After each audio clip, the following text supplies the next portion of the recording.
বসিরহাট হাসপাতালে ডি গ্রুপের কর্মী নিয়োগ নিয়ে খোদ সোচ্চার তৃণমূল কংগ্রেসের বসিরহাট পৌরসভার কাউন্সিলর। শুনে নেওয়া যাক তিনি কি জানাচ্ছেন। ছেলে যারা আমাদের ওয়ার্ডেরও এরকম অসংখ্য ছেলেরা কাজ করে বসিরহাট হসপিটালে, হঠাৎ আজকে সকালে আমি শুনতে পেলাম যে 7 জন নতুন নিয়োগ হয়েছে বসিরহাট হসপিটালে গ্রুপ ডির বিভিন্ন পোস্টে।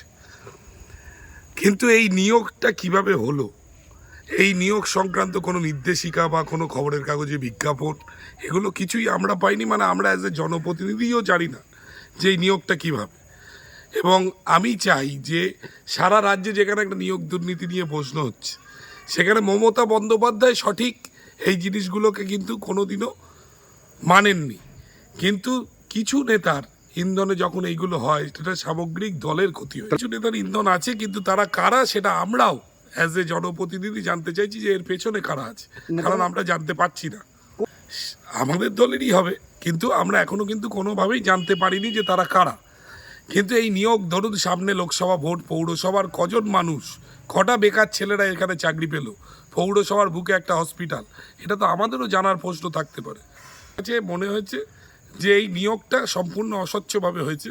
এই নিয়োগের পূর্ণ তদন্ত হওয়ার দরকার আছে ভাবেই নিয়োগ, কারণ এই নিয়োগের কোনো রকম কোনো পরিচ্ছন্ন ভূমিকা নেই। যে আগামীকাল 31 ডিসেম্বর আমরা সিএমএইচের কাছে যাব এবং জানতে চাইবো এই নিয়োগটা কিভাবে হলো, কারা এই নিয়োগের পেছনে। আপনারা জানেন যে আমি বিগত দিনেও দিয়েছি, সঠিক কথা বলতে আমি কখনো ভয় পাই না এবং সেটা আমি বলবই।